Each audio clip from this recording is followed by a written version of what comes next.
Okay, let's continue. Only because human beings are suffering their own intellect and their intelligence, that even stupid spiritual teachings are going on. To be peaceful, to find peace of mind is the ultimate goal of your life. Such people will only rest in peace. To be peaceful is a challenge.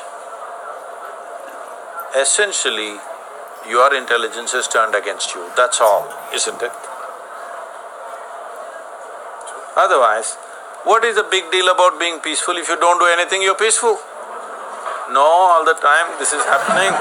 This is an evolutionary issue, isn't it?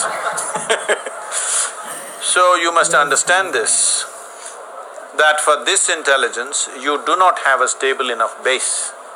If you do not work towards a stable enough base, your intelligence can create so much mess for you, it's unbelievable. You can call it stress, you can call it anxiety, you can call it madness, you can call it whatever you want. Essentially, your intelligence is working against you. Once your intelligence is working against you, no power in the universe can save you. Yes or no? Absolutely. Suppose your right hand starts punching you in the face. Only way is to tie it down. If it doesn't work, we'll have to amputate. Yes or no? Yes. Somebody else is punching you, there are many ways to handle it. My own handing is punching me, how to handle this? Right now tell me, do you need any help from outside? Or you can cause lot of misery to yourself? You don't need any outside help, isn't it? So that's all you need to fix. You don't have to aspire for peace or happiness or meditation or bliss, nothing. Your body and your mind should take instructions from you and nobody else but you. You get the point.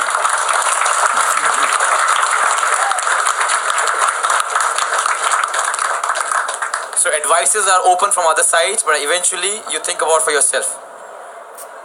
It's not about you think for yourself. I'm saying it's intrinsic. And essentially this mechanism is built this way that this body should work for you. True. Yes? If it is working for the opposite team,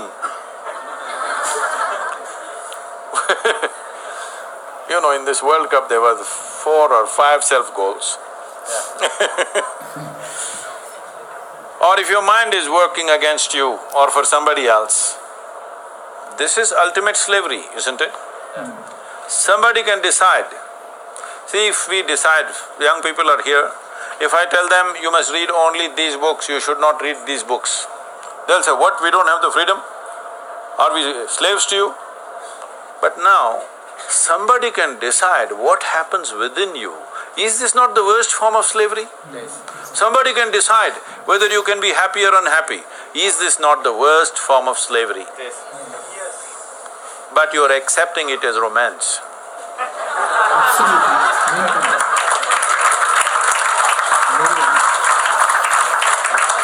Oh, I cannot live without you.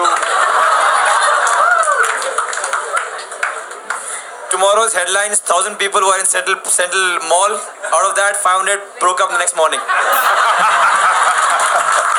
Don't do this. No. See, I cannot live without you, or I cannot walk without a crutch. Is there any difference? I know we all are laughing right now, but this is serious. Please understand this. This is serious. This is really, very, very serious. I've got few friends who are like that, and they're miserable. No, on a serious note, this is… Please understand this. People think if they are helplessly in need of somebody, they are in love. No. Love is a conscious process that you decide to turn your emotions into a certain level of sweetness. If you can do it with everybody, it's fantastic. Not possible, at least with 1 or 2 people. But right now most people are not capable of doing that unless they're biologically involved one way or the other. They must be parents or children or husband and wife or partners or something, but biology. Essentially what this means is, your intelligence is on the back burner, your biology is the front end of your life. as we already looked at it, if you compare yourself to any other creature, biologically you are a much weaker creature than most creatures on the planet. Yes or no? Yes. So if you use biology as your front end, your life will be obviously a mess. Yeah. You will see grasshoppers are living better than you. They are. Got the point? Yes. Sure. I see a big smile on this gentleman's face. No, but again, sir, I have to… They're so simple words. And suddenly start thinking, like me, I see so many faces, they're thinking, "Hi, yaar, ye to seekha." You know, it makes sense. No, that is the whole problem. They are all thinking. That is the main problem. I have no thought in my head. I am simply looking. I am just looking at life. I am not thinking of life. What can you think about life? It's there for you to see and experience. It's not for you to think and write a PhD paper on it. Is there somebody who is doctor life? I have to be honest, sir, but this is difficult. Why? This is like the way you say I look at life, and it's difficult for Now tell me, do you know… Okay, when you're playing football, do you see the goal and ball and goal, or do you just think about the ball and goal? So that's the only time when I don't think. I just play. So that's the best time of your life? Yes, by far. Exactly. So I'm saying, Good point. why is it not like that every moment of your life? Super. I made my life like a football game every moment of my life. No, I actually that is very true, because the guy who helped me in meditation, he asked me, when is your mind… Not help me. So he asked me, when is your mind not thinking about anything and calm?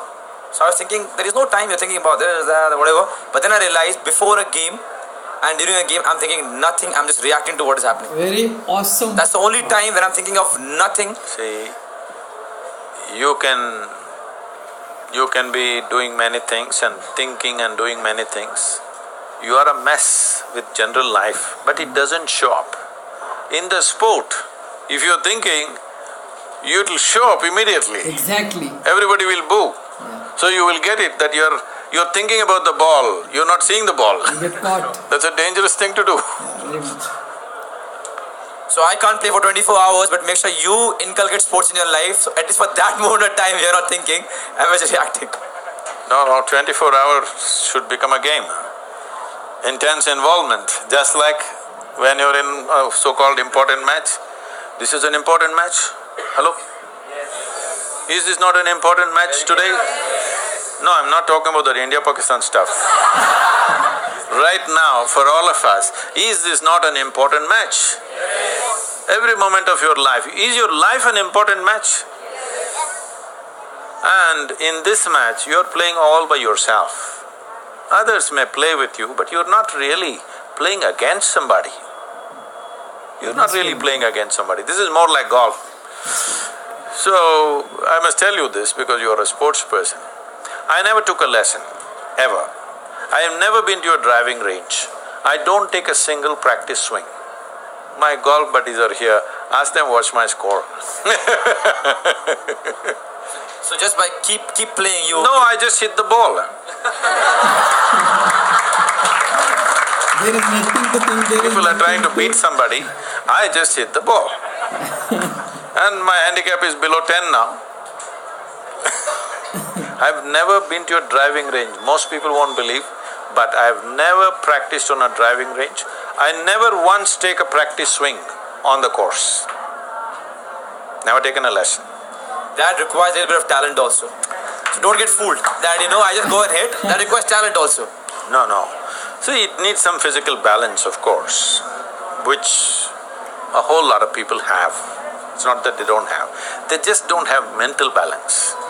So I described this, I was featured in the Golf Digest in United States. So this guy came and said, he's a good player, he's a scratch player. I said, Sadhguru, how do you do this? I said, see, 70% of golf in my perception is just mental. I'm just playing 70%. Remaining 30% golf, I don't know a damn thing about it, I don't play that. I just play the mind game. So, but that's so true for any sports. Any sport, but more true where there is no competition. Competition means nobody is trying to grab your ball at least. Very important point, deep, very important point. That was lovely, sir.